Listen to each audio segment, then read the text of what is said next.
ఎందుకు మనం స్టడీ చేయాలంటే బైబిల్లో ఉన్న పరిశుద్ధాత్ముడు వేరు, బయట ఉన్న పరిశుద్ధాత్ముడు వేరు. బైబిల్లో బోధింపబడుతున్న పరిశుద్ధాత్ముడు వేరు, బయట బోధించి ఆయన పేరు మీద జరుగుతున్న వ్యాపారాలు వేరు. ఆ బయట ఉన్న పరిశుద్ధాత్ముడికి బైబిల్ పరిశుద్ధాత్మకి అసలు సంబంధమే లేదు. ఇది మనకి తెలియాలి. ఇది మనకు తెలియకే, ఇన్ఫర్మేషన్ మన దగ్గర లేకే, సత్యం మీద ఈ అవగాహన మనకు లేకే, మనం ఎవరు చేసిన దొంగ వ్యాపారాలైనా మనం ఏమనుకుంటున్నామంటే అది కూడా వరమే కదండి అనుకుంటున్నాను. కాబట్టి ఆ పొరపాట్లో, ఆ ఇబ్బందుల్లో మనం పడకూడదని మనం ఆలోచన స్టార్ట్ చేస్తాం. ఇక చూద్దాం, ఒక వచనంతో మనం ప్రారంభిద్దాం. మొదటి సమూయేలు గ్రంథం, న్యాయాధిపతుల గ్రంథం తర్వాత మనకు ఎదురయ్యేది రూతమ్మ. ఆ రూతమ్మ విషయాన్ని మనం పక్కన పెడదాం, ఎందుకంటే అదొక ఫ్యామిలీ స్టోరీ, ఆమె యొక్క కుటుంబ నేపథ్యంలో నడిచింది. తర్వాత న్యాయాధిపతుల నడుమ మనకు వచ్చేది వెంటనే ప్రవక్తల కాలం ప్రారంభమవుతుంది. ఇప్పుడు ఆ విషయాన్ని మనం చూస్తున్నాం. మొదటి సమూయేలు గ్రంథం 8వ అధ్యాయం, మొదటి సమూయేలు గ్రంథం 8వ అధ్యాయం, మొదటి సమూయేలు గ్రంథం 8వ అధ్యాయం, మొదటి సమూయేలు గ్రంథం 8వ అధ్యాయం మొదటి వచనం చూడండి. సమూయేలు వృద్ధుడైనప్పుడు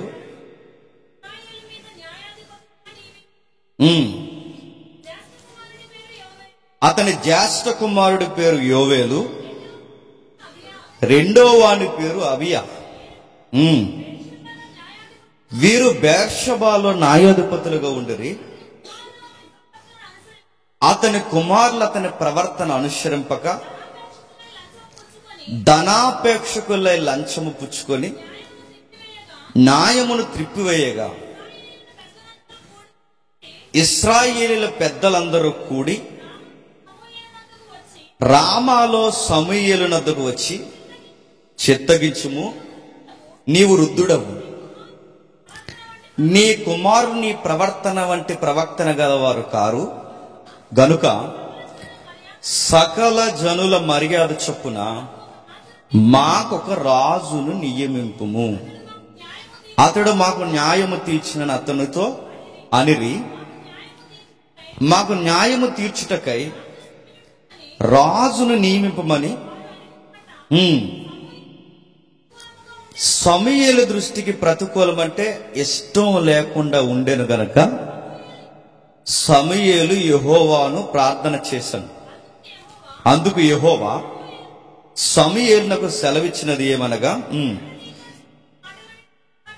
జనులు నీతో చెప్పిన మాటలన్నిటి ప్రకారం జరిగింపుము. వారు నిన్ను విసర్జింపలేదు గాని తమ్మును ఏలకుండా నన్నే విసర్జించి ఉన్నారు. వారు నన్ను విసర్జించి ఇతర దేవతలను పూజించి నేను ఐగుప్తిలో నుండి వారిని రప్పించిన నాట నుండి నేటి వరకు వారు చేయించి వచ్చిన కార్యములన్నిటి ప్రకారము వారు నీ ఎడల జరిగించుచున్నారు. వారు చెప్పిన మాటలు అంగీకరించుము. అయితే వారిని ఏలబోవు రాజు ఎట్టువాడగునో నీవే సాక్షివై వారికి దృఢముగా తెలియచెప్పు. మాగుదాం కొంచెం చరిత్ర. ఈ మొదటి సమూయేలు గ్రంథం 8వ అధ్యాయంలో ఉన్న ఈ కీలకమైన మాటలు ఇశ్రాయేలు చరిత్రని మరొక నష్టాల ఊబులు మలుపులోకి తిప్పేశాయి. బాగా వినాలి. మన చరిత్రలు చదువుతున్నాం, చరిత్రలోంచి ఆలోచిస్తున్నాం. సంఘానికి వచ్చామమ్మా, వెళ్ళామమ్మా అంటే ఇది అలాంటి సంఘం కాదు. నేను సీరియస్ చెప్తున్నాను. మనం ఏం చెబుతున్నాము చూడాలి. అందుకే మనకి డిస్క్లైమర్ కూడా ప్రతి వారం వేయాలనుకుంటున్నాం. అదేంటో తెలుసా? బెరయా సంఘస్థుల వలె పౌలు శీలు చెబుతున్న సంగతులు అలా ఉన్నవో లేదో ప్రతి దినము లేఖనము పరిశోధించాలి. ఇక్కడ జేమ్స్ అని చెప్పాడు, రైట్ అనుకోకండి. ఎందుకంటే జేమ్స్ అని కూడా సరిగా లేకపోతే జేమ్స్ అనే కూడా దుర్బోధ చేసే ప్రమాదాలు రావచ్చు. కాబట్టి అలా ఉన్నవో లేదో అడగాలి. ఏమైనా తేడా చెప్తే మీరే నిలబడి అయిపోయిన తర్వాత బాబు జేమ్స్ వాక్యంలో అలా లేదని మీరు మమ్మల్ని అడగాలి. వచ్చామమ్మా వెళ్ళామమ్మా అన్నట్టు ఉండకూడదు. అడగాలి. అలా అడిగినప్పుడే మీరు సత్యమందు బలవంతులు అవుతారు. సత్యం మిమ్మల్ని స్వతంత్రులుగా మార్చదు. లేకపోతే నా కింద మీరు బానిసలుగా ఉంటారు. నేను మీకు లార్డ్లా ఫీల్ అయిపోయి సీరియస్గా మీకు కమెంట్స్ ఇచ్చేస్తుంటాను అన్నమాట. కాబట్టి సత్యం మనం స్వతంత్రులుగా చేయాలి. ఇక్కడ ఎవరికైనా మీరు బానిసరకం చేయాల్సిన అవసరం లేదు. నేనేం చెప్తున్నాను మీరు జాగ్రత్తగా వినాలి. చరిత్ర మనం కదుపుతున్నాం. న్యాయాధిపతుల కాలం వరకు వచ్చాం. న్యాయాధిపతుల కాలంలో రిపీటెడ్గా మనకు కనబడే వచనం ఏంటంటే, ఇశ్రాయేలు యెహోవా దృష్టికి పాపము జరిగించిరి, ఇశ్రాయేలు యెహోవా దృష్టికి భక్తిహీనతగా నడిచిరి. ఈ పదం పదే పదే మనకు కనబడుతుంది. వాళ్ళు ఎప్పుడైతే ఈ భక్తిహీనతలో ఉన్నాడో దేవుడు సరిచేయడానికి ఎవరొక న్యాయాధిపతి నిలబెట్టేవాడు, జడ్జిని. ఆ న్యాయాధిపతి నిలబడితే న్యాయాధిపతి ఉన్నంత కాలం బాగానే ఉండేవారు. ఆ న్యాయాధిపతి వెళ్ళిపోయిన వెంటనే మళ్ళీ చెడిపోయాడు. లేదా న్యాయాధిపతి అయినా డిస్టర్బెన్స్ అయిపోయాడు. ఆ న్యాయాధిపతి జోన్లో ఎవరున్నారు? సంసోన్ ఉన్నాడు, మనకు తెలిసిన వ్యక్తి. ఒత్నియేలు ఉన్నాడు. ఇలా న్యాయాధిపతుల కాలం అంతా నడిచిపోయింది. వాళ్ళు ఉన్నంత కాలం బాగానే ఉండేవారు. వాళ్ళు వెళ్ళిపోయిన వెంటనే చెడిపోయేవారు. మళ్ళీ వీళ్ళు తప్పు చేసిన తర్వాత దేవుడిని పశ్చాత్తాప, ప్రభువా మళ్ళీ మమ్మల్ని గైడ్ చేయి అని అడిగేవారు. గైడ్ చేయని అడిగితే మరి గైడ్ చేయడానికి నాయకుడు కావాలగా. ఆ నాయకుడు కూడా ఇంచుమించు అలాంటి వాడే మానవ భ్రష్ట స్వభావం ఉన్నవాడే. ఇప్పుడు అలాంటి మానవులను ఈయన నడిపించాలి అంటే ఈయన కొంచెం ఎక్స్ట్రీమ్ గ్రేస్ ఉండాలి. ఆ ఎక్స్ట్రీమ్ గ్రేసే పరిశుద్ధాత్మ దేవుడు. ఆ దేవుడు ఎప్పుడైతే నడిపిస్తున్న నాయకుడికి ఇవ్వబడతాడో, పనికి రాని వ్యక్తులను కూడా పనికొచ్చే పాత్రగా దేవుడు నాయకులుగా వాడుకున్నాడు. ఇలా నడుస్తున్నప్పుడు మనం 8వ అధ్యాయం కలిపి ఇప్పుడు మొదటి సమయాలు.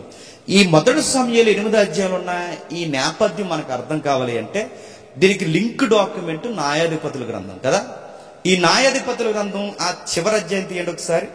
చివరి అధ్యాయం మొదటి సమయాలకి న్యాయాధిపతులకి మధ్యలో రూతమ్మ చరిత్ర ఉంటుంది. రూతమ్మ చరిత్ర వేరు, అందుకే నేను ఈ చరిత్ర గ్రంథాల్లోనికి ఈమెను తీసుకురావట్లేదు. నెక్స్ట్ ఆ న్యాయాధిపతుల గ్రంథం చివరి అధ్యాయం 21వ అధ్యాయం చూడండి. 21వ వచనం చూడండి. 21వ అధ్యాయం 25వ వచనం. ఆ దినములలో ఇశ్రాయేలీయులకు రాజు లేడు, ప్రతి వాడును తన ఇష్టానుసారముగా ప్రవర్తించు వచ్చిన. ఇది చరిత్ర. నా మాటలు అర్థమవుతున్నాయి అంటే రాజు లేడు, నాయకుడు లేడు, పరిపాలకుడు లేడు. ప్రతి ఒక్కడు ఎలా ఉన్నాడట? తన ఇష్టానుసారంగా ప్రవర్తించవచ్చాడట. ఎంత ఇష్టానుసారంగా? మీరు న్యాయాధిపతులు ఇంటికి వెళ్ళిన తర్వాత చదవండి, ఒక్కొక్కడికి 2 భార్యలు. లేవి గోత్రంలో పుట్టిన వాళ్ళకి కూడా 2 భార్యలు. ఇంకా విషయం ఏంటో తెలుసా? మీరు న్యాయాధిపతులు 19వ అధ్యాయం ఇంటికి వెళ్ళిన తర్వాత చదవండి. ఒక ఇంటికి ఎవరో చుట్టం చూపులా వస్తే ఆ చుట్టం చూపులా ఇంటికి వచ్చిన వారిని ఊరు ప్రజలు చూశారట. చూసి అన్నారట, ఓయి వృద్ధుడా, నీ ఇంటికి వచ్చిన ఆ చుట్టాలు లేదా ఆ మగాడు ఆడెక్కడున్నాడు, అన్ను బయటికి తీసుకురా అన్నారు. అంటే మీరు ఈ పదం నేను వాడుతున్నాను ఏమనుకోకండి. ఎల్జీబీటీ +1 2 3 గే ఇంకా కొన్ని ఉన్నారు. ఈ కొన్ని కేటగిరీస్ ఉన్నాయండి సొసైటీలో. ఇప్పుడు ఎక్స్ట్రీమ్ అయ్యారు కొన్ని. మళ్ళీ ఇది కట్ చేసి మనం ఊరేగించినా నో ప్రాబ్లం. నేను వాస్తవం చెబుతున్నాను. దేవుని యొక్క సృష్టిలో స్త్రీ పురుషుడు అంతే, స్త్రీ పురుషుడు. కానీ ఎక్స్ట్రీమ్ జెండర్ వచ్చింది. ఆ ఎక్స్ట్రీమ్ జెండర్ ఎందుకు వచ్చిందో తెలుసా? పాపానికి పరాకాష్ట వచ్చినప్పుడు సొసైటీ ఎగిరిపోద్ది. ఇక త్వరలోనే అగ్నికి దగ్గరగా ఉంది అనడానికి గుర్తేంటో తెలుసా? ఇది ఎక్కువైపోతుంది. ఎప్పుడూ లేనంతకి చూస్తున్నాం. మీరు గమనిస్తున్నారా? ఒకప్పుడు ఎక్కడో రేర్గా కనబడదు, ఇప్పుడు ఎక్కువైపోయింది. స్వలింగ సంపర్కం అన్నారు చట్ట పరిభాషలో. ఆడవాళ్ళు చేసుకుంటున్నారు, మగవాళ్ళు చేసుకుంటున్నారు. అంటే ఇది దేనికి సంకేతం? సొదొమ గొమొర్రాకు సంకేతం. మీరు సువార్తలు ప్రభు మాటలు ఇంటికి వెళ్ళిన చదవండి.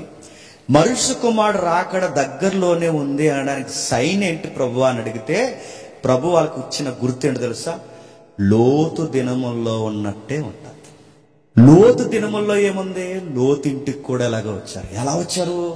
లోతింటికి దేవదూతలు పురుష ఆకారంలో వస్తే ఆ పురుషుని చూసి ఆ ఊరు ప్రజలు అన్నారట, ఆ పురుషులేరే అని అడిగారు. అంటే పురుషులకి పురుషులు కావాలి, స్త్రీలకి స్త్రీలు కావాలి. ఈ మధ్య కొన్ని న్యూస్లు బయటకు వస్తున్నాయి. ఏంటి, వీళ్ళకి లక్షణాలు ఉన్నాయా? ఊహించిన వాళ్ళకి కూడా లక్షణాలు ఉన్నాయి. దీన్ని పైపచ్చుకు ఒక ముసుకేసి ఏమంటున్నారంటే వాళ్ళ మనోభావాలు కూడా మనం ఏం చేయాలంట, గౌరవింతాడు దేవుడు, గౌరవింతాడు. వాళ్ళ మనోభావాలు గౌరవించలేదు, అగ్గేసేసాడు. ఏం చేశాడు? సొదొమ గొమొర్రాలో ఈ రోత యాటిట్యూడ్, ఈ రోత స్వభావం ఎక్కువైతే సొదొమ గొమొర్రాలో ఏం పడ్డా చెప్పండి? అగ్నిగంధకాలు పడ్డాయి. ఆదికాండం 19 అధ్యాయం చదువుతుంటే సొదొమ గొమొర్రా గుర్తొస్తుంది. మళ్ళీ న్యాయాధిపతులు 19 అధ్యాయం చదువుతుంటే మళ్ళీ సేమ్ అదే విషయం మనకు కనబడుతుంది. 19 అధ్యాయంలో ఏం చేశారు? ఇంటికి వచ్చిన ఆ యొక్క స్త్రీని ఇష్టానుసారంగా పాడు చేశారు.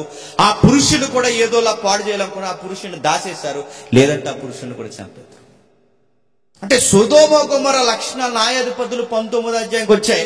ఇప్పుడు మరలా సొసైటీలో అదే విషయాలు కనబడుతున్నాయి. అంటే ఇంక త్వరలోనే దగ్గరలోనే ఈ మాట అనకూడదు, మళ్ళీ ఈ మాట ఎందుకు అన్నామంటారేమో, కానీ సందర్భానికి అర్థాలు వేరైనా సందర్భానికి పదం అలవాటు కూడా అంటున్నాడు. త్వరలోని ఈ ప్రపంచానికి భోగుమంట రెడీగా ఉంది. నిజంగా చెప్తాను, మెక్కటి యాండ్రముతో లయమైపోవడం. అందుకే ఎవరైనా బాప్టిజాలు లేని వాళ్ళు ఉంటే త్వరగా బాప్టిజాలు తీసుకోండి. ఎందుకంటే అయిపోయింది, సొసైటీ అయిపోయింది, విలువలు చచ్చిపోయాయి. మొన్న ఒక వార్త మీరు చదివారు లేదో, పేపర్లు చదువుతున్నారు కదా, చదవాలి మీరు, ఎందుకంటే కాంపిటేటివ్ ఫీల్డ్లో ఉన్నారు. ప్రతి వార్త మీరు టచ్ చేయాలి. ఆ వార్తలో తన యజమానుడు బయటకు వెళ్ళాడు, తనకు ఒక ఫ్రెండ్ క్లోజ్ అయింది, ఆన్లైన్ ఫ్రెండ్స్ ఎక్కువైపోయారు. ఆమె లేడీయే, ఈమె లేడీయే. ఇద్దరు మాట్లాడుకున్నారు. మా ఫ్రెండ్ అండి అని చెప్పింది. ఆడవాళ్ళ మీద పెద్ద అనుమానం ఉండదు కాబట్టి సర్లే జాగ్రత్తగా ఉండండి అని ఆఫీస్కి వెళ్ళిపోయాడు. మేము బయటికి వెళ్తామండి రేపు అన్నారు. ఆడవాళ్ళు బయటకు వెళ్తే ప్రమాదం ఉంది, వెళ్ళమ్మా అన్నాడు. ఇలా రోజు వీళ్ళు బయటికి వెళ్ళడం రావడం, ఒకరోజు ఇంట్లో ఉండడం, తర్వాత స్కూల్కి పిల్లడిని పంపించేయడం, స్కూల్కి పిల్లడు వెళ్ళిపోయిన తర్వాత ఆఫీస్కి ఆయన వాళ్ళ యజమాని వెళ్ళిపోయిన తర్వాత వీళ్ళిద్దరూ స్వలింగ సంపర్కులు అయిపోయారు, ఫ్రెండ్సే. ఎందుకో ఆ కుర్రవాడు ఆ రోజు స్కూల్కి వెళ్ళిన వాడు చెప్పా చేయకుండా నీరసం వల్ల ఎందుకో టీచర్స్ ఇంటికి పంపించారు. సడన్గా ఇంటికి వచ్చేసారు. ఇంటికి వచ్చేస్తే వాళ్ళిద్దరిని చూడగోన్న దృశ్యంలో ఆ పిల్లవాడు చూసేసాడు. ఆ చిన్న వయసుకాడు భయపడిపోయాడు, గుండెలో పెట్టేస్తున్నాడు. తర్వాత చూశాడనే విషయం వీళ్ళిద్దరూ చూశారు. సొంత తల్లి ఆ ఫ్రెండ్తో ఆ కొడుకుని చంపించేసింది. సొసైటీ ఎలా ఉందో మీరు గమనించండి.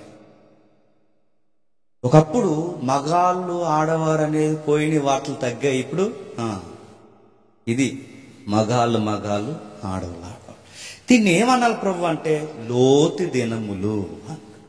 ఇలాంటి విషయం న్యాయాధిపతుల కాలంలో వచ్చింది, రాజులు. కొన్ని జడ్జిలు ఎవరైనా ఉన్నారంటే ఎవరు లేరు. అలా చూశారు. చూస్తే సమూయేలు గారికి వయసు అయిపోయింది. సమూయేలు గారు ఉన్నంతకాలం పర్లేదు, సొసైటీ బంద్. ఎందుకంటే ఈ మొత్తం వ్యవస్థ పాడైపోయిందిగా. సమూయేలుని దేవుడు దించాడు. దించాక ఆ ఊరిని బాగు చేశాడు. సమూయేలు ఉన్నంతకాలం ఊరు బాగుంది. సమూయేలు ఉన్నంతకాలం ఆ పరిస్థితులు బాగున్నాయి. సమూయేలు ఏదైనా టౌన్కి కానీ ఊరికి కానీ వస్తుంటే ఊరి పెద్దలు భయపడిపోయారట. అయ్యా మా ఊరు వస్తున్నారు, మేం కానీ మా ఊర్లో ఉన్న ప్రజలు కానీ ఏమైనా తప్పులు చేస్తామని చెప్పండి, మేము మార్చేసుకుంటాం. ప్రవక్త గొప్పవారు దైవజనులు మా ఊరు వస్తున్నారని సమూయేలు ఉన్నంతకాలం భయపడ్డారు. సమూయేలుకి ఇప్పుడు రిటైర్మెంట్ ఏజ్ దగ్గరకు వచ్చేసింది. సమూయేలు అయిపోతుంది. ఈ టైంలో సమూయేలు గారు ఏం చేశారంటే మరొక న్యాయాధిపతులను పెట్టాడు. ఎవరిని? కొడుకులు. నా మాటలు అర్థమవుతున్నాయా? న్యాయాధిపతులు అంటే సమూయేలు కూడా ఏ తరం కిందకు వస్తారంటే న్యాయాధిపతుల కాలం కిందకే వస్తాడు. అందుకే కొడుకుల్ని ఏం చేశాడు? న్యాయాధిపతులు చేశాడు. వీళ్ళు న్యాయాధిపతులు చేస్తే వీళ్ళు ఏం చేశారంటే అడ్డగోలు తీర్పులు ఇస్తున్నారంట. ఈ అడ్డగోలు తీర్పులు లంచాలు తీసుకుని రకరకాల పిచ్చి విషయాలకు వీళ్ళు సపోర్ట్ చేస్తూ బెర్షెబాలో న్యాయాధిపతులు కూడా అతని కుమారుడు అతని ప్రవర్తన అనుసరింపగా ధనాపేక్షకులై లంచము పుచ్చుకొనుచు న్యాయమును త్రిప్పివేయగా ఇశ్రాయేలు పెద్దలందరూ కూడి రామాలో సమూయేలు వద్దకు వచ్చి సిద్ధగించుము, మాకు రాజు కావాలి అన్న. క్వశ్చన్ అడుగుతున్నాను చెప్పండి. ఇశ్రాయేల్ అసలే నాయకుడు సరిగ్గా లేకపోతే పాడైపోతారు, నాయకుడు సరిగ్గా గైడ్ చేయకపోతే దెబ్బతినేస్తారు. అలాంటిది ఇప్పుడు మరలా ఇశ్రాయేల్ నాయకుడే లేకపోతే ఇంకేం పట్టుకోలేం, నాయకుడే సరిగ్గా లేకపోతే ఇంకా అసలు పట్టుకోలేం. అలా టైంలో వీళ్ళు ఏమడిగారు తెలుసా? మాకు రాజు కావాలని అడిగారు. బైబిల్ చరిత్ర చదివిన ఎవరికైనా అర్థమవుద్ది. ఇశ్రాయేలు రాజు అడగడు, రాజు మాకు కావాలని అడగడం ఒక విధంగా వాళ్ళు చేసింది అతిపెద్ద పాపమైన కారణాలు ఉన్నాయి. కారణాలు ఏంటంటే, సమూయేలు ఉన్నంతకాలం రాజుని అడిగారా? సమూయేలు ఫామ్లో ఉన్నంతకాలం రాజు కావాలని అడిగారా? అడగలేదు. మరి ఎప్పుడు రాజు కావాలని అడుగుతున్నారు? కొడుకులు అన్ఫిట్ అయినప్పుడు రాజు కావాలన్నారు.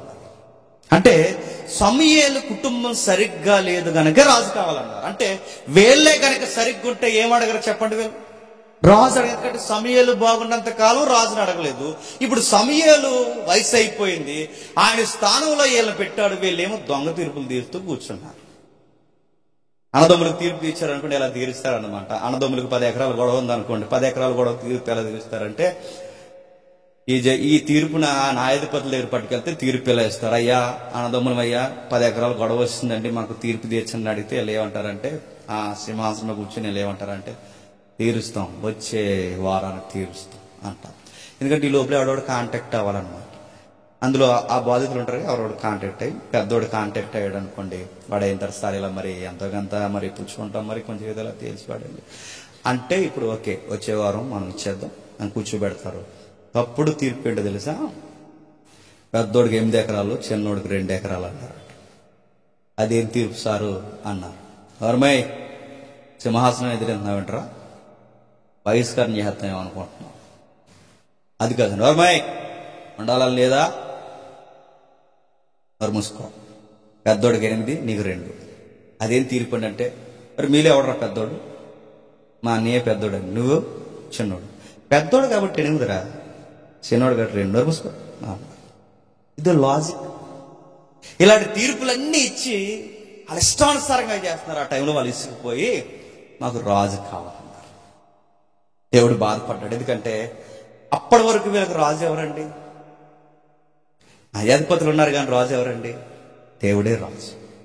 ఎంత రాజుగా ఉన్నాడంటే, ఐగుప్తి నుంచి వీళ్ళని గద్ద రెక్కల మీదకి పిల్లల్ని ఎక్కించుకున్నట్టు తీసుకొచ్చాడు. ఆ పూలు గద్ద చెప్పుకుంటాడు కదా నిర్గమాకాండంలో, నేనే బానిస దేశం నుంచి మిమ్మల్ని నేను ఎలా తీసుకొచ్చాను, గద్ద రెక్కల ఫ్లైట్లో తీసుకొచ్చినట్టు తీసుకొచ్చాను మిమ్మల్ని ఈ ల్యాండ్ మీదకి. ఏ ల్యాండ్ మీదకి? కానాను భూభాగం. అరణ్యంలో నడిచారు.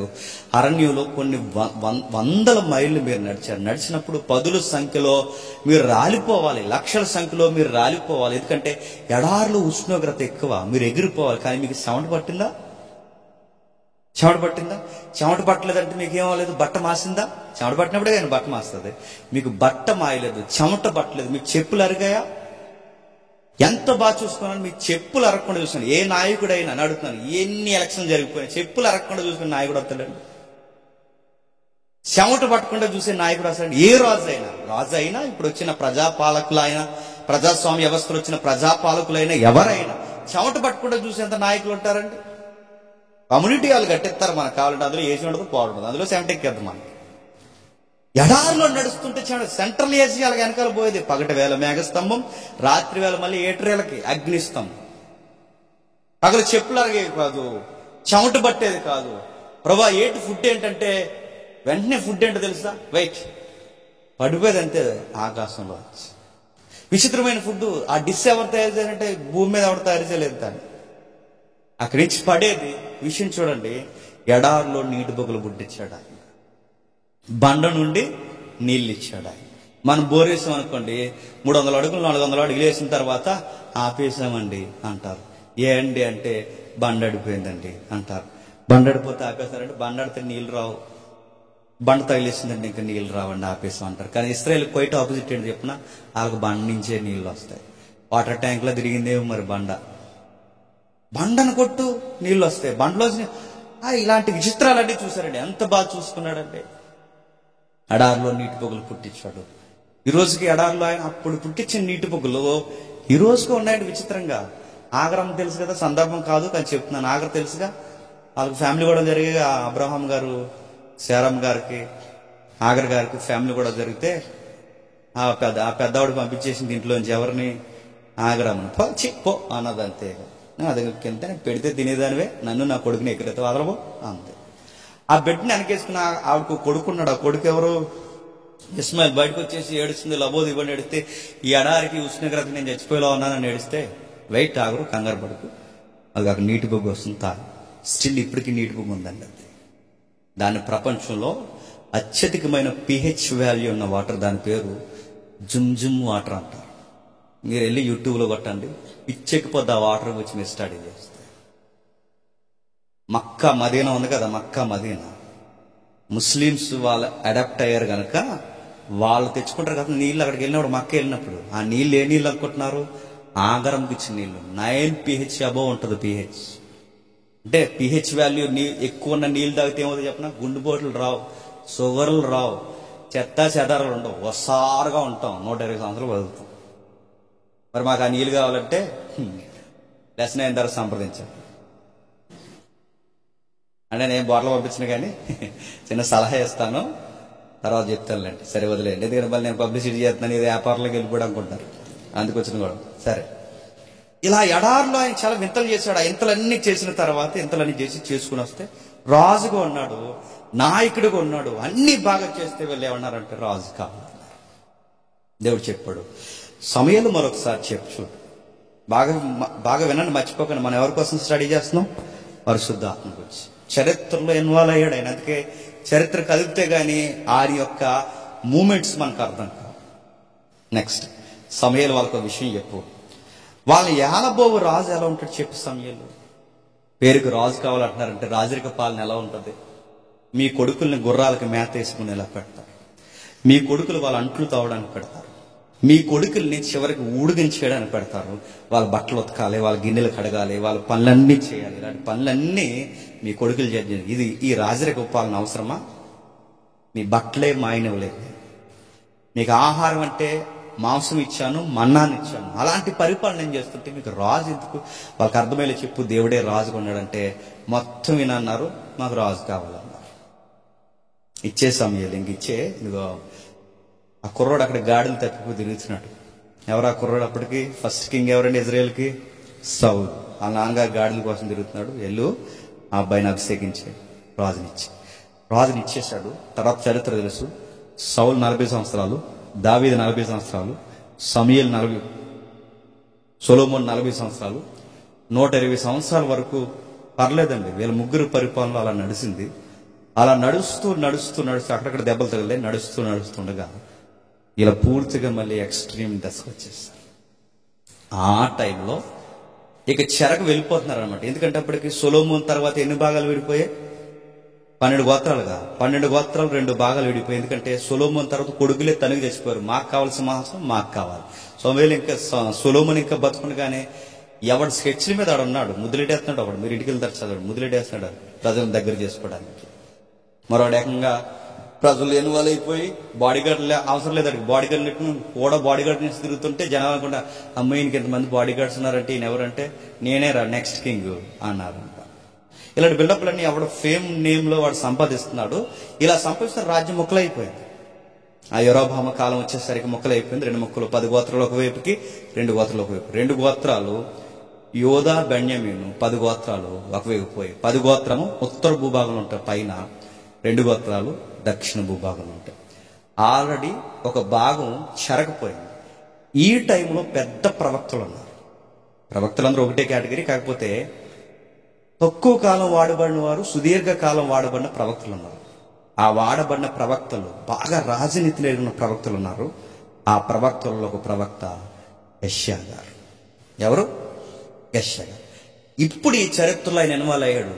నా మాటలు అర్థమవుతుంది. ఈ చరిత్రలో ఇన్వాల్వ్ అయిన ఆయన కొన్ని ప్రవచనాలు చెప్పడం స్టార్ట్ చేశాడు. ఏం ప్రవచనాలు చెప్తావు యెషయా అంటే, నాయకుడు ఉన్నంతకాలం బాగుంటున్నారు, తర్వాత పాడైపోతున్నారు. కొన్ని రోజులు బాగుంటారు, తర్వాత మళ్ళీ మీరు తప్పు చేస్తారు, మళ్ళీ బతుకులాడతారు, మళ్ళీ తప్పు చేస్తారు. దేవుణ్ణి పలుమార్లు మీరు బాధపడతారు. అందుకే మీకు ఫ్యూచర్ ఎలా ఉండబోతుందో చెప్పేస్తాను. మీరు మళ్ళీ అలా పడకుండా ఉండాలి అంటే దేవుడు మీకు ఒకటి చెప్పమని నన్ను పంపించాడని ప్రవచనాలు చెప్పడం స్టార్ట్ చేశాడు. అదే యెషయా గ్రంథంలో ఎక్కువ ప్రవచన అధ్యాయాలు ఎక్కువ ఉన్నాయి. ఆ అధ్యాయం ఇప్పుడు కదులుతున్నాం. వెళ్దామా? చూద్దామండి. యెషయా గ్రంథం 30వ అధ్యాయం మొదటి వచనం చూడండి. యెహోవా వాక్కు ఇదే, లోబడని పిల్లలకు శ్రమ. పాపమునకు పాపం అంటే ఆల్రెడీ వెళ్ళేంటి పాప ప్రీతి. ఈ పాప ప్రీతి, పాప స్వభావం, భ్రష్ట స్వభావం ఉన్న ఇశ్రాయేలీలు మళ్ళీ ఏం కూర్చుకుంటున్నారు? పాపాన్ని కూర్చుకుంటున్నారు. పాపానికి పాపమును కూర్చుకున్నట్లుగా వారు నన్ను అడుగక ఆలోచన చేదురు, నా ఆత్మ నియమింపని సంధి చేసుకుందరు. ఏం చేసుకుంటున్నారట? నా ఆత్మ నియమింపని సంధి చేసుకుంటారు. మనకు కావలసిన మాట వస్తుంది చూడండి. చరిత్రలో మళ్ళీ ఎవరు వస్తున్నారు? పరిశుద్ధాత్ముడు వస్తున్నారు. నన్ను అడగక ఆలోచన చేయుదురు, నా ఆత్మ నియమించిన సంధి చేసుకుందరు, వారి నా నోటి మాట విచారణ చేయి. నోటి మాట అంటే నా వాక్యం ఏం చెప్తుందో చూడరు, నా వాక్యం ఏం సెలవిస్తుందో చూడరు. ఆ వాక్యంలో నుంచి పరిశుద్ధాత్ముడు వాళ్ళతో ఏం సంధి చేసుకుంటున్నారు వీళ్ళ బుర్రలకు ఎక్కించుకో. వీళ్ళు గైడ్ చేయాలనేగా వీళ్ళకి న్యాయాధిపతులు ఇచ్చింది. అది చెడగొట్టారు. అది చెడిపోయిన తర్వాత రాజులు కావాలన్నారు. అక్కడక్కడ రాజులకి ఆత్మనిచ్చి నడిపించాను. అప్పుడైనా సరిగా ఉన్నారా? అప్పుడు సరిగా లేరు. సౌలుకి ఇచ్చాను. సౌలు ఏం చేశాడు? సౌలు దగ్గర నుంచి పరిశుద్ధాత్ముడు ఏమయ్యాడట? వెళ్ళిపోయాడని రాయబడింది. సౌలు యొద్ద నుంచి పరిశుద్ధాత్ముడు వెళ్ళిపోయి ఎవరి మీద దిగాడట? దావీదు మీద దిగాడు. ఆ మాటలు స్పష్టంగా ఉంటాయి. ఎంత బాగుంటాయి ఆ మాటలు చదువుతుంటా. ఆయనను విడిచి వీళ్ళ దగ్గరికి పరిశుద్ధాత్మ వచ్చినట. దావీదులో ఉన్నాడు. దావీదు ఆ పాపం జరిగిస్తే దావీదుకి అర్థమైపోయింది, వెళ్ళిపోతాడేమో అని బతిమలాడుకున్నాడు. మళ్ళీ నిలబెట్టుకున్నాడు. దావీదు ఉన్నంత కాలం ముందే సొలొమోనుకి కాస్త కాలం బాగా నడుస్తుంది అనుకున్నప్పుడు సొలొమోను కూడా ఇతరుల దేవతల చుట్టూ తిరిగి రాజ్యం మొక్కలైపోయింది. దేవుడు చెప్పాడు, నా మాట వినరు, నా ఆత్మ ఏం చెబుతుందో కనీసం మీ బుర్రకెక్కదు. మీ థాట్స్ అన్ని ఎలా ఉంటాయంటే ఎలా ఉంటాయి? 7వ వచనం చెప్తున్నాడు చూడండి. 7వ వచనం 2వ వచనం కంటిన్యూ చేద్దాం. వారు నా నోటి మాట విచారణ చేయక ఫరో బలము చేత తమ్మును తాము బలపరుచుకొనుటకు ఐగుప్తి నీడను చెరను చొచ్చుటకు ఐగుప్తినకు ప్రయాణము చేయుదురు. వీళ్ళు ఏం చేస్తారట? ఎక్కడికి? ఐగుప్తి. ఇప్పుడు బాగా వినండి. ఆత్మీయతలో కొలిస్తే ఐగుప్తి దేనికి చిహ్నం అండి? లోకానికి గుర్తు. దేనికి గుర్తు? లోకానికి గుర్తు. కానాను దేనికి గుర్తు? పరలోకానికి గుర్తు. అంటే సాదృశ్యం ఉందిగా. కానాను, అందుకే దాని పేరు పరమ కానాను అంటే పరలోకానికి గుర్తు కానాను, లోకానికి గుర్తు ఐగుప్తి. వీళ్ళ తిరిగి తిరిగి దేవుడు వీళ్ళకి ఇన్ని మంచి కార్యాలు చేస్తే వీళ్ళు తిరిగి తిరిగి ఎక్కడికి వెళ్తా అంటున్నారట? లోకానికి చెరనదొచ్చి దేవుని బలమిచ్చేవాడు ఎవరండి? పరిశుద్ధాత్ముడు, యెహోవా దేవుడు బలమిచ్చేవాడు. ఆయన బలం మీద గాని ఆయన వాక్యం మీద గాని ఆధారపడకుండా వీళ్ళు ఐగుప్తి శరణొచ్చి మనం బలం తెచ్చుకున్నాం. అంటే లోకంలోకి పోయి ఏం తెచ్చుకోవాలనుకుంటున్నారట? బలం తెచ్చుకోవాలనుకుంటున్నారు. ఏమేం బలాలు? 7వ వచనంలో ఐగుప్తి వలన సహాయము పలికి మాలినది, నిష్ప్రయోజనమైనది, అందుచేతను ఏమి చేయక ఊరుకుండు గొప్పలమ్మారి అని ఆ ఐగుప్తికి పేరు పెట్టుచున్నాను. రాబోవు దినములలో చిరకాలం వరకు నిత్యము సాక్షార్థముగా ఉండునట్లు నీవు వెళ్ళి వారి ఎదుట పలక మీద వీటిని రాసి గ్రంథములో లిఖింపుము. వారు తిరగబడిన జనులు, అబద్ధమాడు పిల్లలు, యెహోవా ధర్మశాస్త్రం విలనొల్లని పిల్లలు, దర్శనము చూడవద్దని దర్శనము చూసువారితో చెప్పువారును, యుక్త వాక్యములు మాతో ప్రవశింపకుడి అని, మృదువైన మాటలు మాతో పలుకుడి అని, మాయా దర్శనము కనుడి, అడ్డము రాకుండుడి, త్రోవ నుండి తొలగుడి, ఇశ్రాయేలు పరిశుద్ధ దేవుని సంగతి మా ఎదుట ఎత్తకుడి అని భవిష్యత్తు జ్ఞానం పలుకువారై ఉన్నారు. ఏంటంటే వీళ్ళు ఏమర్థమవుతుందండి? ఇది ఎస్ఏ గారి భాష చాలా కష్టంగా ఉంటది. ఎవరిస్తాను మన భాషలోకి అర్థమయ్యేలా మాట్లాడుకుందాం. వీళ్ళు లోకంలోనే ఎక్కువ బతకాలనుకుంటున్నారు. ఆ లోకంలో ఎక్కువ బతకడానికి మళ్ళీ ఎవరి సహాయం కావాలంట? లోకం సహాయం కావాలి. ఆ లోక సహాయంలో పలుకుతూ వాళ్ళు ఏం కోరుకుంటున్నారంటే కఠినమైన మాటలు పలకండి. మరి ఏం పలకాలంట? మృదువైన మాటలు అంటే మేము ఐగుప్తికి వెళ్ళిపోతాం, వాగ్దాన దేశం వదిలేస్తాం, అక్కడికి పోయిన తర్వాత మాకు ఏం కావాలంటే మాకు మంచి ఆహారం కావాలి, మంచి ఇల్లు కావాలి, మంచి ఉద్యోగం కావాలి, మంచి సంపాదన కావాలి, ఇవన్నీ మాకు కావాలి దేవా, నువ్వు ఇవ్వగలవు అని మళ్ళీ ఎవరైపు చూస్తున్నారంట? నువ్వు కరుణ గలవాడివి, జాలి గలవాలి. ఈరోజు ఆదివారం కదండి, ఆదివారం తెలంగాణ చివరి నుంచి మన ఆంధ్రప్రదేశ్ చివరి వరకు సంఘాల్లో బోధింపబడుతున్న ప్రసంగాలు ఏంటో ఒకసారి మీరు తిరగండి. ఐగుప్తిలో స్థిరపడిపోయే ప్రసంగాలేనండి. ఐగుప్తి అంటే లోకం. ప్రభువా, నువ్వు మాకు బిల్డింగ్ ఇస్తావు, మాకు తెలుసు, ఎందుకంటే నువ్వు జాలి కలిగిన దేవుడు. మేము పాకలు ఉంటే చూడగలవు, నువ్వు బిల్డింగ్ ఇస్తావు. అయినా నీ బిడ్డలు మమ్మల్ని తోకలాగా ఎందుకు వండిస్తావు? చెప్పు. తలగానే వండేస్తావు. చూసారు కొటేషన్స్, తలగానే వండేస్తావు. అయినా నువ్వు మాకు మాట ఇచ్చావు, మా పిండి పిసుకు తొట్టి అభివృద్ధి పరుస్తానన్నా, మా బుడ్డులో నూనె తరగడినన్నా. ఎక్కడ? ఐగుప్తిలో. ఐగుప్తి అంటే లోకం. దేవుడు ఏం కోరుకుంటున్నాడు?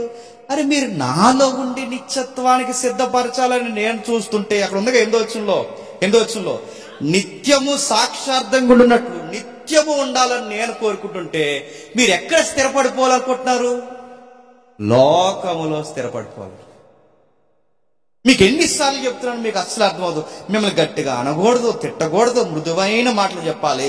దేవుడు ఇలా సెలవిస్తున్నాడని ఏదన్నా చెబితే మీకు ఎక్కదు. ధర్మశాస్త్రం విననొల్లరు. ఆ మాటలు మీకు రుచికొండో.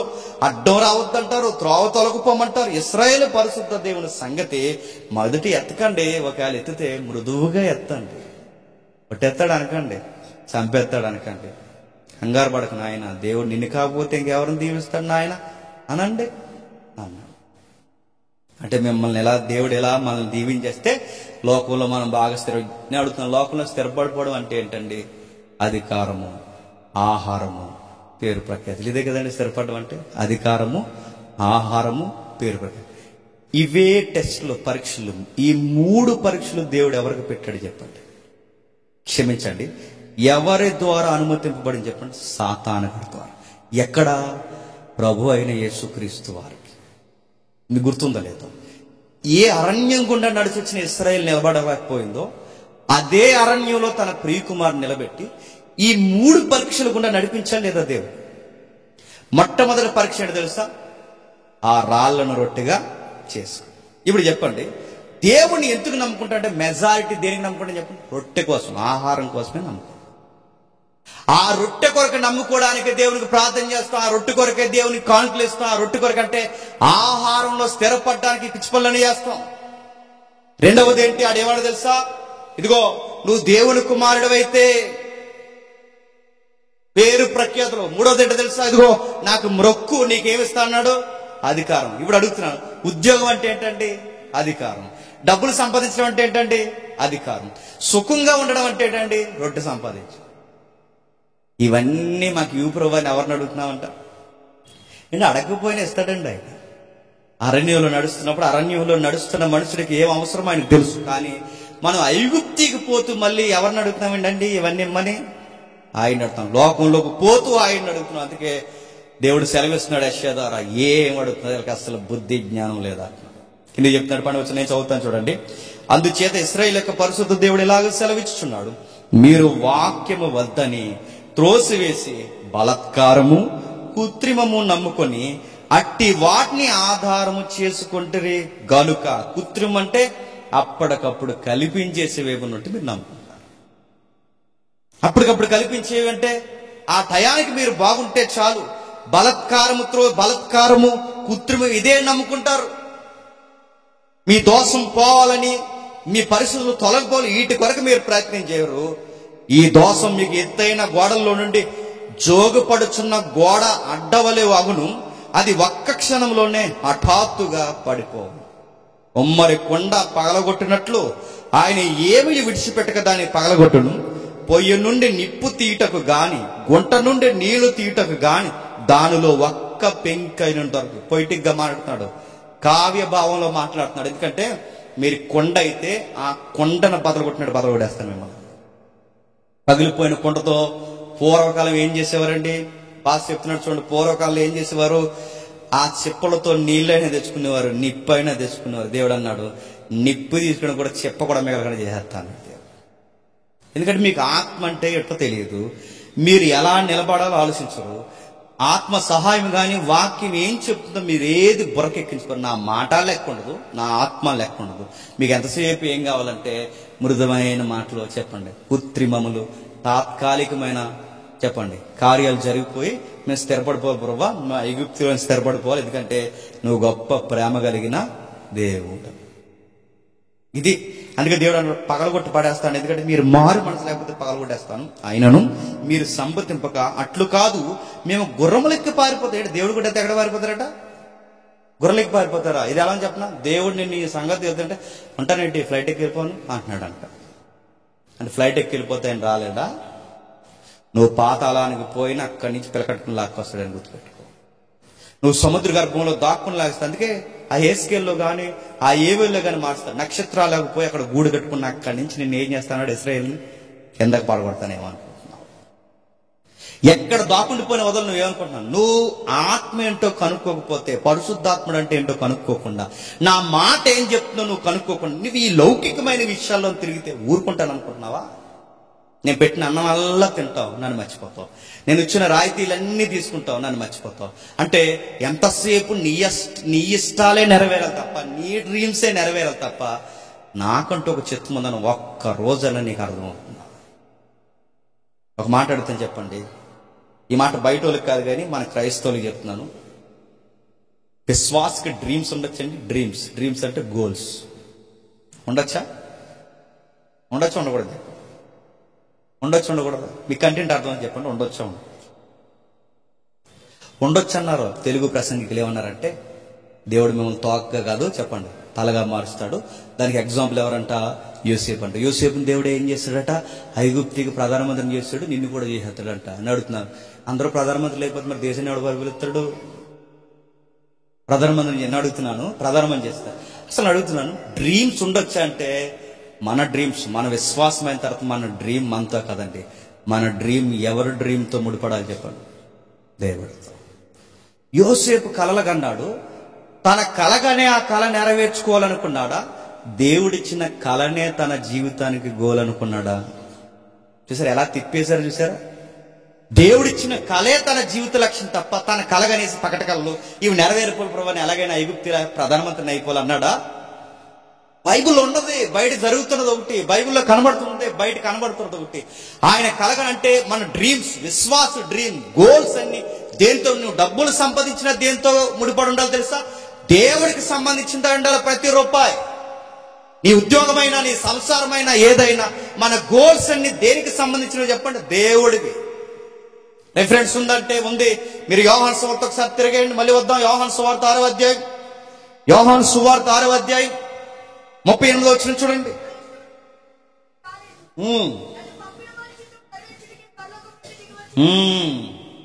ఏంటట? క్రీస్తు యేసులోకి వచ్చిన వారికి మనకి ఎవ్వరికే చెప్పండి మన ఇష్టాలు కదట, ప్రభు ఇష్టమే మన ఇష్టం. అంటే నేను ఉద్యోగం చేసినా, సంసారం చేసినా, ఏ పని చేసినా, సంపాదన చేసినా ప్రతిదీ మనం దేనికి సంబంధించిందే ఉండాలి చెప్పండి? ప్రభు చిత్తం నెరవేర్చడానికి. బిల్డింగ్ మీద బిల్డింగ్ కట్ట అంటే దేవుడు అడుగుతాడు, దేనికి కట్టారు బిల్డింగ్? ప్రార్థన పెడతావా? దేవుడు అడుగుతాడు, గుర్తుపెట్టుకో.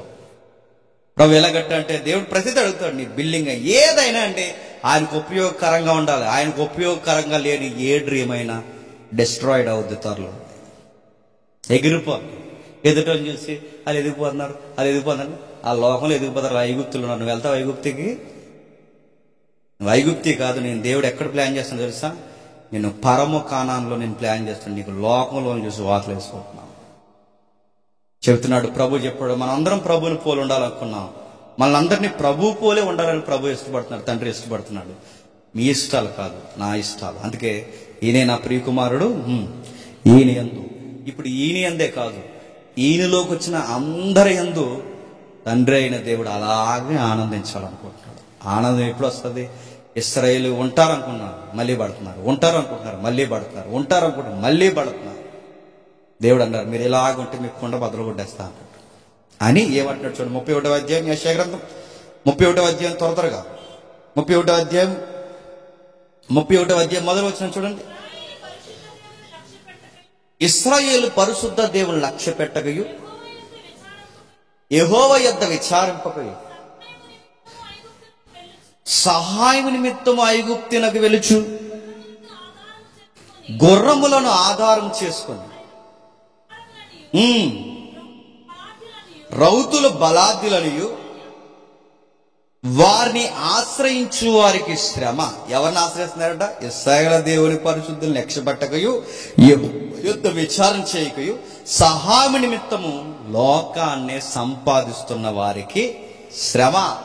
6వ వచనంలో ఇశ్రాయేలులారా, మీరు ఎవరి మీద విశేషముగా తిరుగుబాటు చేసుదురో ఆయన వైపు తిరుగుడి. బాగా దేవుని వైపు తిరుగుబాటు అంటే ఏంటండి? దేవుని మీద తిరుగుబాటు అంటే ఏంటి చెప్పండి, ఒక మాటలో చెప్పండి. దేవుని మీద తిరుగుబాటు అంటే రా దేవుడా రేపు సాయంత్రం చూసుకుందాం అంటావా? దేవుని మీద తిరుగుబాటు అంటే, దేవుని మీద తిరుగుబాటు ఏంటో తెలుసా? దేవుని మీద తిరుగుబాటు అంటే నువ్వు లోకంలో స్థిరపడిపోవాలని కోరుకోవడమే దేవుని మీద తిరుగుబాటు. ఇది రాసి పెట్టుకో. నువ్వు లోకం వైపు చూడటమే, లోకంలో పేరు, ప్రఖ్యాత, అధికారం, సుఖభోగాలు ఇవి ఎప్పుడైతే నువ్వు నేరుస్తున్నావో నువ్వు దేవుని మీద తిరుగుబాటు చేస్తున్నావు.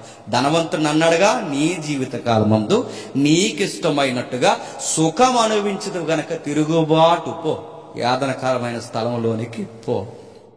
ఏ చట్టంలో కూడా మనం స్వేచ్ఛగా బతకడం తప్పుపట్టదండి. కానీ నువ్వు క్రీస్తును ప్రభువుగా అంగీకరిస్తే నీ స్వేచ్ఛ, ఎవరి స్వేచ్ఛను ఆధీనం చేసుకోవాలో తెలుసా? ప్రభు. అందుకే ఆయన అడుగుతున్నాడు, నువ్వు తిరుగుబాటు చేస్తావు. ఎలా తిరుగుబాటు చేస్తావు? గుర్రాలు కావాలంటున్నావు, స్థలాలు కావాలంటున్నావు, స్థిరం కావాలంటున్నావు, ఐగుప్తులో సుఖం అంటున్నావు, బంగ్లాలు అంటున్నావు, అదంటున్నావు, ఇదంటున్నావు, పొలాలు అంటున్నావు. నీ ఇష్టం వచ్చినట్టు ఐగుప్తులో కోరుకుంటే ఈ తిరుగుబాటు కదా? అన్నీ చేసి నన్ను వదిలేసి ఇవన్నీ నువ్వు కావాలంటే తిరుగుబాటు కదా? ఎన్నిసార్లు మీకు చెప్పాలి? ఒక్క మొక్క మీకు అర్థమవుదని 32వ అధ్యాయానికి వస్తున్నాడు. 32వ అధ్యాయం 9వ వచనంలో చూడండి. సుఖాసక్తి గల స్త్రీలారా లేచి నా మాట వినండి. సుఖాసక్తి అంటే లేకపోతున్నారంట. పోలికిచ్చాడండి. ఎందుకంటే బాగా నచ్చిన కూరలో నచ్చిన ముక్క, కక్క, డొక్క బాగా వండుకుని సుఖపడిపోయి లోకంలో దేవుని పేరు మీద, మళ్ళీ దేవుని పేరు మీదే నిలబడిపోయి లేకలేండి ఒక గంట ఆగండి అంటున్నారు. చూసారు? బాగా సుఖం.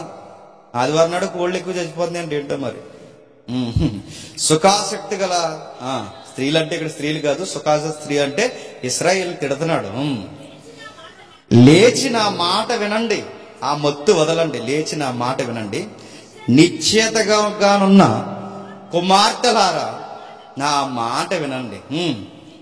నిశ్చింత గల స్త్రీలారా ఇక 1 సంవత్సరమున మీకు తొందర కలుగును, ద్రాక్ష పంట పోవును, పండ్లు ఏరుటకు రావు. ఏమవుతుంది? మీకు బాగా తిండి ఎక్కువైపోయి, సుఖం ఎక్కువైపోయి మంచాల మీద దొల్లుతున్నారు గనక, వాళ్ళని ఇశ్రాయేల్ దొల్లుతున్నారు గనక లెగమంటే వాక్యం ఉందరా అంటే నిద్ర చేతుంది అన్నారంట.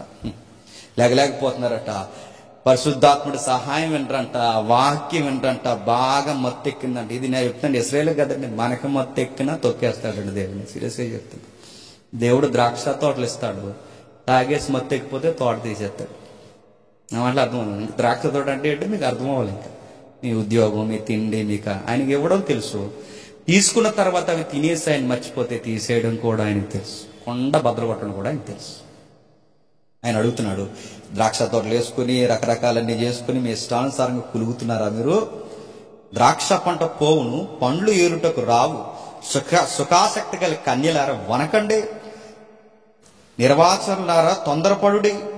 మీ బట్టలు తీసివేసి దిగంబరులై మీ నడుమును గోనెపట్ట కట్టుకునుడి అని చెబుతూ 13వ వచనం వరకు చెప్తున్నాడు. చూడండి.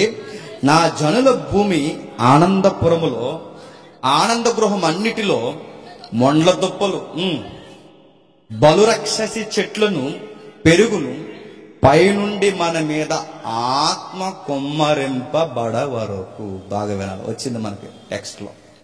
ఏంటట? సొలొమోను చనిపోయాడు. సొలొమోను ఎందుకంటే సమూయేలు దగ్గరికి వచ్చి ఏమడిగారు? మాకు రాజు కావాలన్నారు. రాజుల చరిత్ర స్టార్ట్ అయ్యి 3 రాజులు వెళ్ళిపోయిన తర్వాత సొలొమోను కాలం తర్వాత దేశం ఏమైంది? 2 భాగాలుగా విడిపోయింది. 2 భాగాలు విడిపోయిన తర్వాత వీళ్ళు సుఖాలకు మరిగి, ఎందుకంటే పితరులకు దేవుడు వాగ్దానం ఇచ్చి ఎంతకంత వాదార్పిచ్చాడుగా, వీరికి సుఖాలకు మరిగి చెరకపోతున్నప్పుడు కూడా బుద్ధి జ్ఞానం రాకుండా యెషయా ఈ ప్రవచనాలు రాసేసరికి ఇంకా చెరక వెళ్తున్నారు, దగ్గరలో ఉన్నారు. ఒక తెగ వెళ్ళిపోయింది, ఇంకొక తెగ రెడీగా ఉంది. ఆ చెరకపోతున్నప్పుడు కనీసం బుద్ధి జ్ఞానం ఉగ్రత మీదకి వస్తుంది, దగ్గరగా ఉండి ఉగ్రత దగ్గర ఉండి ఏం పనులు దేవుని దగ్గర ఆత్మ దగ్గర మెలుగు ఉండాలని కనీసం జ్ఞాపకం చేసుకోకుండా తినేసి దొలుతున్నారు. దేవుడు అన్నాడు, ఇక పోదా మీకు ఈ నేచర్, మీ కొండ బదలు కొడతాను, మీ తోటలు తీసి పడేస్తాను, మీరు ఎన్ని పిచ్చి పనులు చేస్తున్నారు అన్ని తీసి పడేస్తాను, అడుక్కు తినే పరిస్థితి తీసుకొస్తాను, మిమ్మల్ని తీసుకెళ్లి చెరలో పడేస్తాను. ఎంత నాశనం చేయాలి అంత నాశనం చేస్తాను. ఎందుకంటే మీరు చేసే పనులు సుఖానికి అడుగులేస్తున్నారు. మీరు తిరుగుబాటు అంటే ఏమనుకుంటున్నారు? సుఖానికి అడుగులమైన తిరుగుబాటు. తీసేస్తాను ఇవన్నీ మీకు ఎక్కువైపోయిగా కళ్ళు ఎత్తుకెక్కేస్తాను, మీకు తీసి పడేస్తాను, తీసేస్తాను. తీసేయడం అంటే చెరకిచ్చేస్తాను, తీసుకెళ్లి చెరకిచ్చేస్తాను, ఆ చెరలో పడేస్తారు. అప్పుడు మీకు ద్రాక్ష తోటలు ఉండవు, పంటకు రాదు. ఒకవేళ పంట వచ్చినా మీ చేతులకు రాదు, అది పట్టుకుని పోతారు. ఇలా ఎప్పటి వరకు జరుగుతుందంటే ఆత్మ వచ్చేంత వరకు ఇది జరుగుతుంది. ఏమొచ్చేంత వరకు అట? ఆత్మ వచ్చేంత వరకు, అంటే పరిశుద్ధాత్ముడు వచ్చేంత వరకు జీవితాలు బాగుపడవు. అప్పటి వరకు మొండ్ల పొదలు, బలురక్షసి చెట్లు ఇవన్నీ జీవితంలో మడిచేస్తాయి. అప్పుడే అడుగుతారట చెరలో ఉండి, ఏమని? దేవా మమ్మల్ని క్షమించి ప్రభువా, పైనుండి మాకు ఆత్మను కొమ్మరించి అప్పుడు వరకు వీళ్ళకి బుద్ధి రాదా? ఈ బలురక్షసి చెట్లేడు ప్రభు అని అప్పటి వరకు అడుగుతారు. ప్రభువా మమ్మల్ని క్షమించని అడిగేంత వరకు దేవుడు ఏం చేస్తాడంటే వీళ్ళ మీద ఈ ఉగ్రత కుమ్మరిస్తాడు. అప్పుడు అడుగుతారు, ప్రభువా మమ్మల్ని విడిపించు ప్రభు అని అడిగినప్పుడు దేవుడు అప్పుడు కరుణించి 12వ వచనం మళ్ళీ చదవండి. 12వ వచనం, రమ్యమైన పొలము విషయమై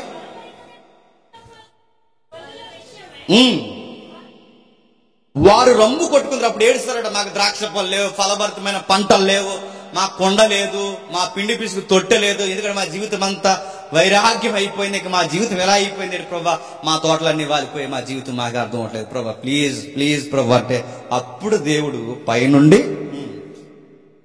పైనుండి మన మీద ఆత్మ కొమ్మరింపబడ వరకు అన్నాడు. ఏంటట? పరిశుద్ధాత్ముడు వచ్చేంత వరకు వీళ్ళకి ఏ స్వభావం పోదట? భ్రష్ట స్వభావం పోవట్లేదు. నేను ముగించేస్తున్నాను జాగ్రత్తగా విని, నేను ముగించేస్తున్నాను. అంటే న్యాయాధిపతుల కాలం తర్వాత రాజుల కాలం వచ్చింది. నిలబడ్డారా? నిలబడలేదు. రాజుల కాలం తర్వాత చెరకెళ్తున్నారు. నిలబడుతున్నారా? నిలబడలేదు. ఎన్ని కాలాలు మారినా, ఎంతమంది న్యాయాధిపతులు మారినా, ఎంతమంది రాజులు మారినా వీళ్ళకి ఏ స్వభావం రావట్లేదు చెప్పండి? నిలకడ స్వభావం రావట్లేదు. ఒక మనుష్యుడు నిలకడగా ఉండాలంటే ఏం జరగాలని దేవుడు నిర్ణయించుకున్నాడంటే అందరినీ నడిపించే చెప్పండి పరిశుద్ధాత్మని ఇవ్వాలని నిర్ణయించుకున్నాడు. ఏమి ఇవ్వాలట? పడిపోయాం ప్రభా మళ్ళీ మమ్మల్ని క్షమించు, పడిపోయాం ప్రభా మళ్ళీ మమ్మల్ని క్షమించు. పడిపోక ముందే మీ హృదయాన్ని హెచ్చరించేవాడు ఒకడు మీలో ఉండాలి. ఆయన నీతిని గూర్చి, పాపమును గూర్చి, తీర్పును గూర్చి, ఉగ్రతను గూర్చి లోపలుండి ఎప్పటికప్పుడు గైడ్ చేస్తాడు. తప్పు చేస్తున్నావు అని. అలా గైడ్ చేసే పరిశుద్ధాత్మని ఇస్తే గాని వీళ్ళు నిలబడరు. అందుకే ఈ యెషయా గ్రంథం కానీ, యెరెమీయా గ్రంథం కానీ కొన్ని మాటలు మనకు కనబడితే, మీకు బైబిల్ చదివి అలవాటు తెలుసు. ఇదిగో త్వరలోనే మీతో నేను ఒక క్రొత్త నిబంధన చేయబోతున్నాను. ఆ క్రొత్త నిబంధన ఏంటో తెలుసా? పరిశుద్ధాత్మని ద్వారా మీతో నేను సంధి చేసుకుంటాను. ఇంక మీరు మళ్ళీ పడిపోవడం, మళ్ళీ ఇంకొక నాయకుడు రావడం, మళ్ళీ మిమ్మల్ని నిలబెట్టడం, మళ్ళీ మీరు దెబ్బలు తినడం, మళ్ళీ చెరకెళ్ళిపోవడం, ఇది కాదు. ఇంకా తప్పు చేసిన వెంటనే పశ్చాత్తాపడాలి. పడకముందే తప్పును కూర్చిన భయం రావాలి. ఆ భయం రావాలంటే మీ అందరి మీదకి పరిశుద్ధాత్ముడు రావాలి. దేవుని వాక్యం ఏం చెప్తుంది? ఆయన చిత్తం ఏంటి? మన ఇష్టాల కొరకు కాదు, ఆయన ఇష్టం కొరకు బ్రతకాలని వాక్యపు వెలుగు మీకు అర్థం కావాలంటే ఆయన మీలో పనిచేయాలి. అందుకే మీకు పరిశుద్ధాత్ముడిని ఇస్తాను, అప్పుడు గాని మీ భ్రష్ట స్వభావం బయటకు పోదన్నాడు. కీర్తన గ్రంథం రండి. కీర్తన గ్రంథం 104వ అధ్యాయం 104వ కీర్తన 104వ కీర్తన 29వ వచనం.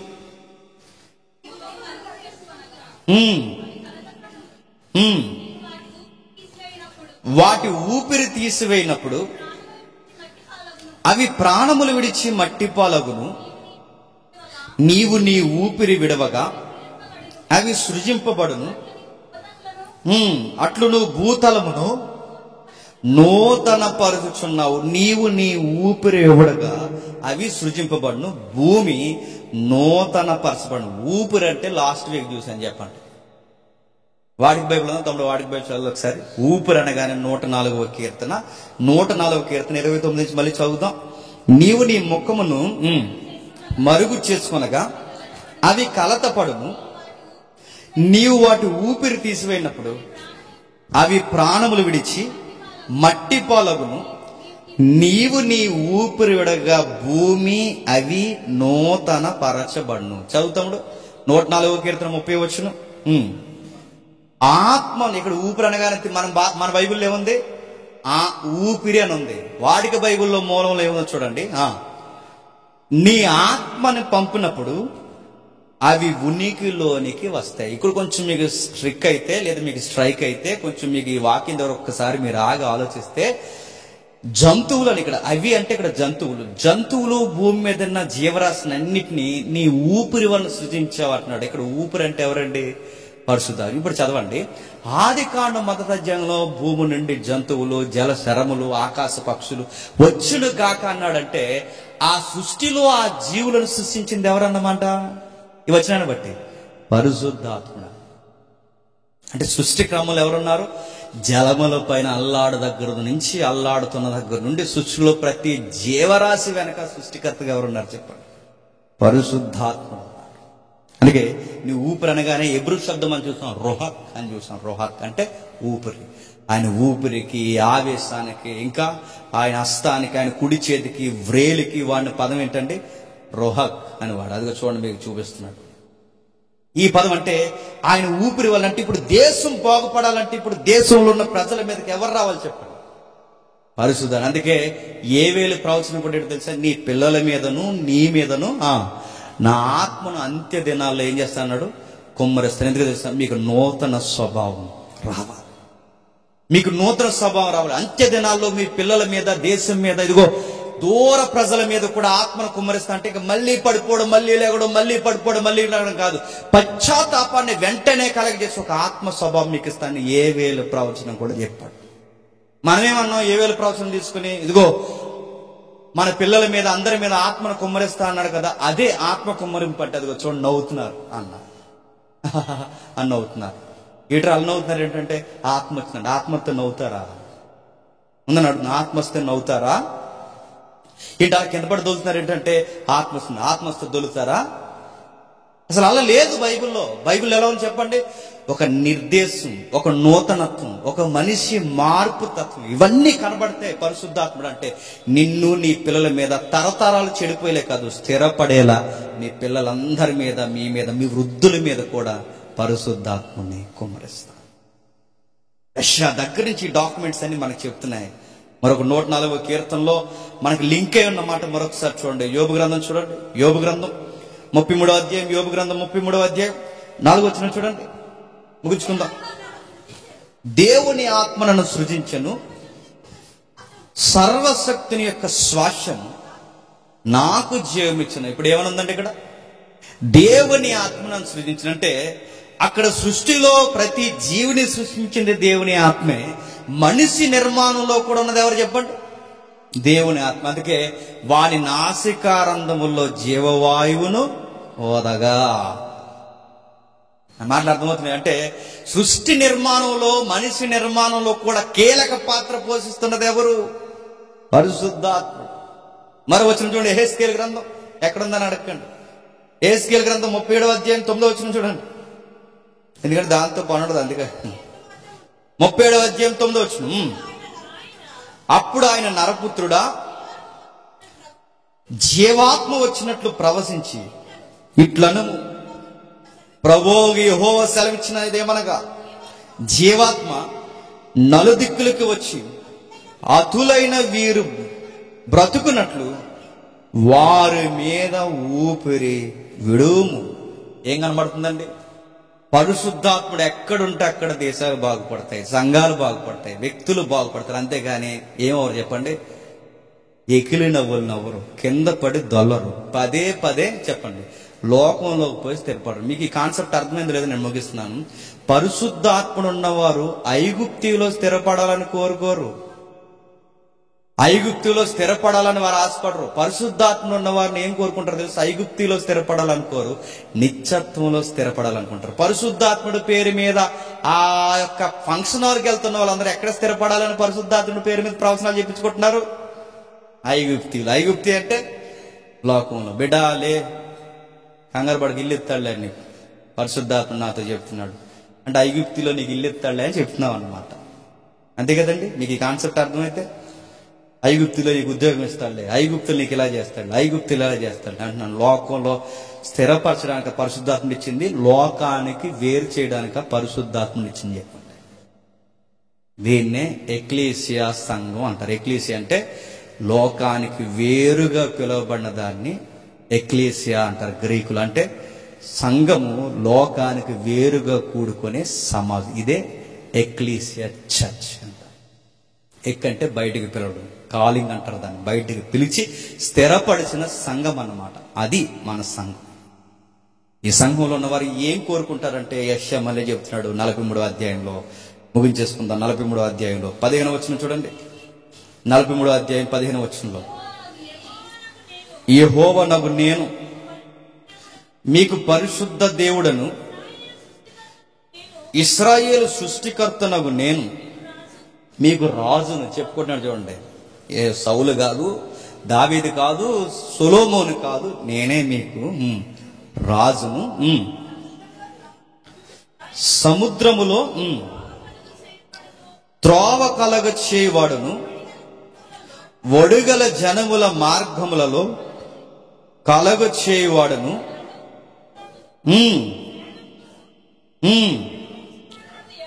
నడిపించినాడునగు యెహోవా ఎలాగూ సెలవిచ్చుచున్నాడు. వారందరూ ఏకముగా పండుకొని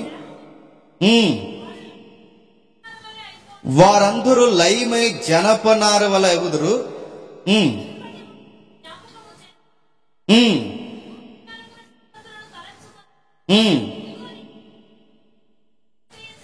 వచనం చెప్పమ్మా. వచనం ఎంతది?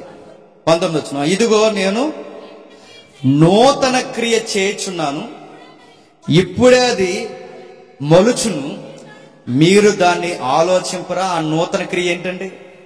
ఆ నూతన క్రియ ఏంటి చెప్పండి? న్యాయాధిపతులకు ఇచ్చి నడిపించిన ఆత్మను, రాజులకు ఇచ్చి నడిపించిన ఆత్మను ఇప్పుడు మీ అందరికీ ఇవ్వబోతాను. ఇదే నూతన క్రియ. ఎందుకు ఇస్తున్నాను తెలుసా? కొన్ని రోజులు బాగుంటారు, కొన్ని రోజులు బాగుంటారు, కొన్ని రోజులు బాగుంటారు, కొన్ని రోజులు బాగుంటారు.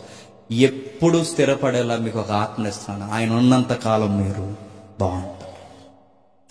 ఆయనని కలిగి ఎవరైతే జీవిస్తారో వాళ్ళు స్థిరంగా ఉంటారు. అందుకే మళ్ళీ మళ్ళీ పడిపోకూడదు.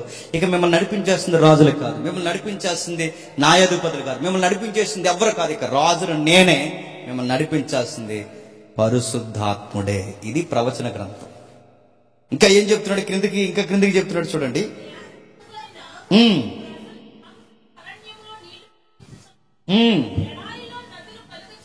ఎడారిలో నదులు కలుగు చేయుచున్నాను, అడవి జంతువులను, అడవి కుక్కలను, నిప్ప కోళ్లను నన్ను గణపరచును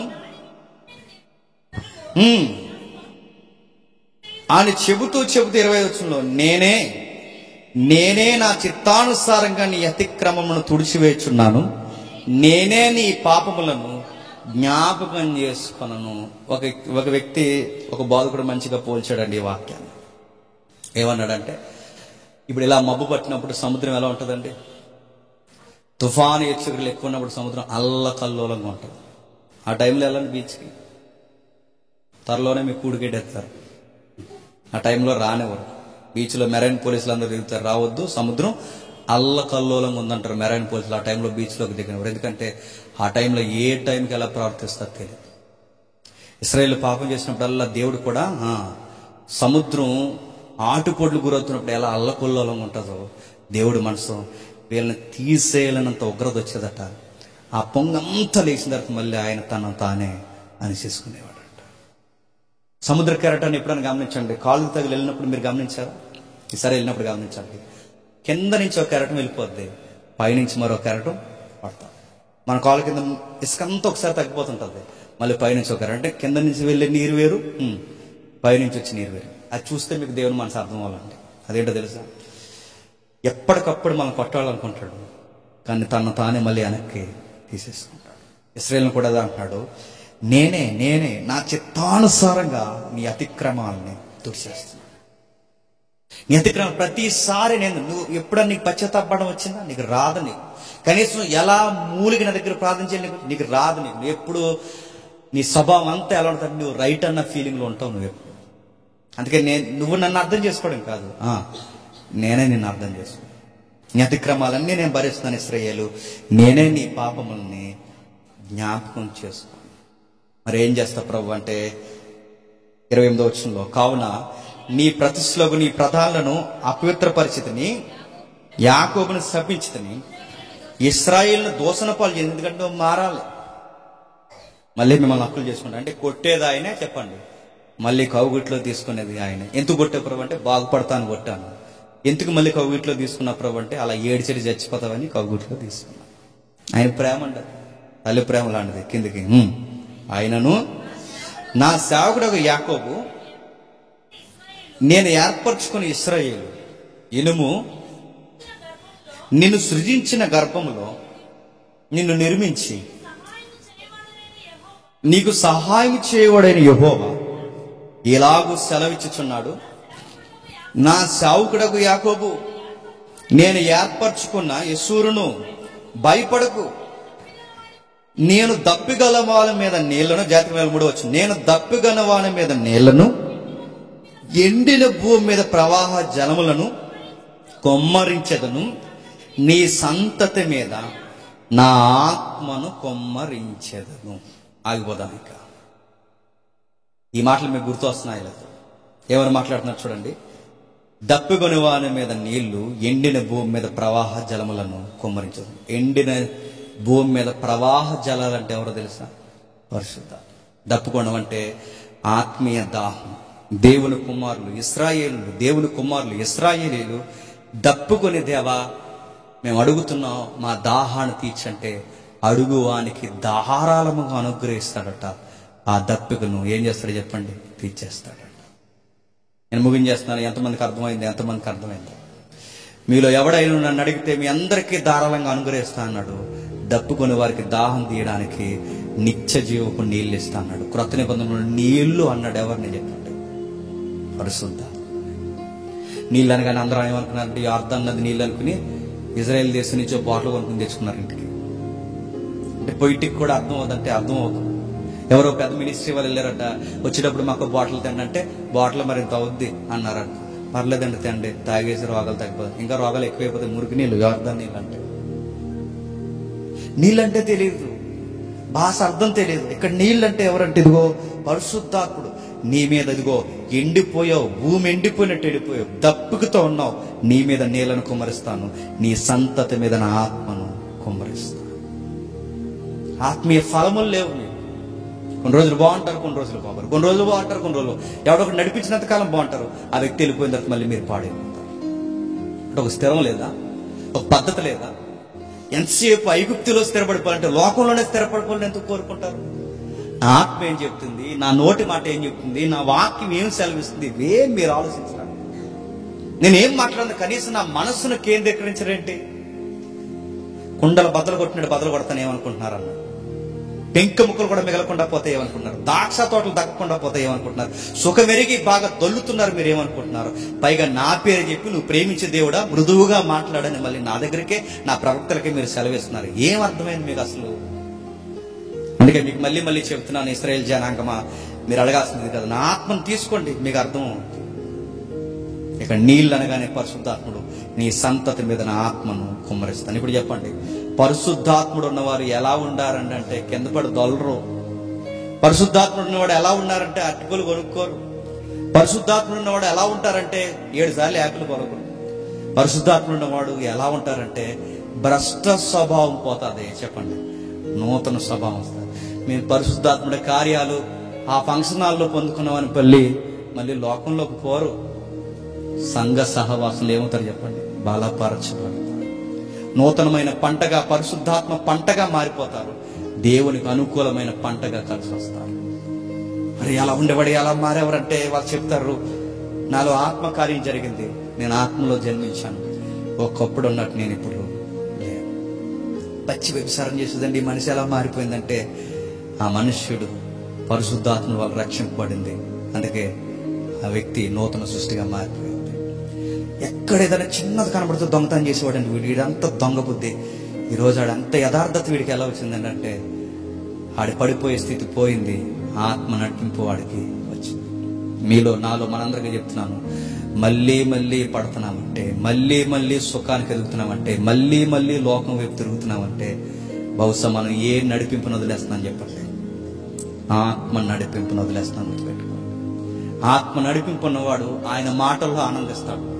ఆత్మ నడిపింపు లేనోడు లోకంలో సుఖాలకు ఆనందం. ఇదే గుర్తండి, ఇదే దేవుని మీద తిరుగుబాటు. అందుకే యోహాను సువార్త ఏమంటే చూడండి, 7వ అధ్యాయం యోహాను సువార్త 7వ అధ్యాయం యోహాను సువార్త 7వ అధ్యాయం 37-39 వచ్చిన చూడండి. ఆ పండుగలలో యేసు నిలిచి ఎవడైనా దప్పుకొని నీడన నా యొద్దకు వచ్చి దప్పుకు తీర్చుకునే వాళ్ళను, నా యందు విశ్వాసం ఉంచిన వాడెవరో లేఖనము చెప్పినట్లు వాడు కడుపులోండి జీవజల నదులు పారినను బిగ్గరగా చెప్పను. తన యందు విశ్వాసముంచు వారు పొందబో ఆత్మను గూర్చి ఆయన ఈ మాట చెప్పను. యేసు ఇంకనూ మహిమపరచబడలేదు గనక ఆ యెషయా చెప్పిన, ఆ యెరెమీయా చెప్పిన ఆత్మ ఇంకా ఇశ్రాయేలు దేశపు ప్రజలకి అనుగ్రహింపబడలేదు. ఎంత చక్కగా ఉందండి ఇదంతా లింక్డ్ డాక్యుమెంట్ చూశారు. యేసుప్రభు ఇంకా మహిమపరచబడలేదంటే నా యొద్దకు రండి, జీవజల బొగ్గలు మీ కడుపులోంచి పారే నదుల్లా మాస్. అంటే ఇక్కడ జీవజల నదులు అంటే ఏంటి చెప్పండి? యాత్ర అన్నది కదండి. జీవజల నదులు అంటే అక్కడ వాటర్ బాటిల్ అమ్మేస్తున్నారుగా కొన్ని స్వస్థశాలలో, అవి కదండి జీవజలాలంటే. నూనె అమ్మేస్తున్నారుగా, అది కదండి. జీవజల బొగ్గ అంటే ఎవరో తెలుసా? పరిశుద్ధాత్మ. ఇది మనలో ఉంటే ఏ జలాలు మనం ఉద్భవిస్తామంటే దేవుడు చెప్తున్నాడు, ఆత్మీయంగా అభివృద్ధి పొందుతాం. భ్రస్వభావం పోతుంది. పదే ప్రభా తప్పైపోయిన ప్రభా, ఏదో ఇంకా అలా జరిగిపోయిన ప్రభా అను. తప్పు చేయకముందే పరిశుద్ధాత్మని చేత ఏమవుతాయని చెప్పండి, గద్దింపబడతాం. పరిశుద్ధాత్మ నన్ను గైడ్ చేస్తుంటాడు. వద్దు జేమ్స్, వద్దు, విశ్వాసి నువ్వు అలా వెళ్ళొద్దు, ఆ విషయంలో నువ్వు జాగ్రత్తగా ఉండు. పరిశుద్ధాత్మ నాలో ఉండి పని చేస్తున్నాడు. ఎందుకంటే నేను ఆయనకు ఆలయంగా మారిపోతే ఆయన నాకు లోపల దేవుడిగా మారిపోతాను. ఈ వాగ్దానం అనుకున్నాను. ఇంటికి పరిశుద్ధాత్మ ఇస్తాను. పరిశుద్ధాత్మలో కిడ్నీలో రాలిపోవడానికి, అరటిపళ్ళు పంచడానికి, కచ్చీపులు అమ్మడానికి ఇది కాదండి. నిజానికి 6వ తారీఖున జరుగుతున్న ఈ డిస్కషన్ ఏదైతే ఉందో పరిశుద్ధాత్మ మీద జరగాలి డిస్కషన్. ఇది సిరీస్ పెద్దది కనుక దాని మీద డిస్కషన్ జరిగే కన్నా మీకు ఇలా తరగతులుగా చెప్తే బాగుంటుందని దాన్ని ఇలా మార్చదు. లేదా మొదట వేదికే ఈ కృపావరాల మీద జరగాలి. కొన్ని అనివార్య కార్యాల వల్ల కొన్ని డిస్కషన్ జరగలేదు, ఆగిపోయింది. వీళ్ళైతే త్వరలో జరుగుద్ది. దాని గురించి ఇంకా డైరెక్ట్గా ముఖాముఖిగా మనం మాట్లాడుకుంటాం.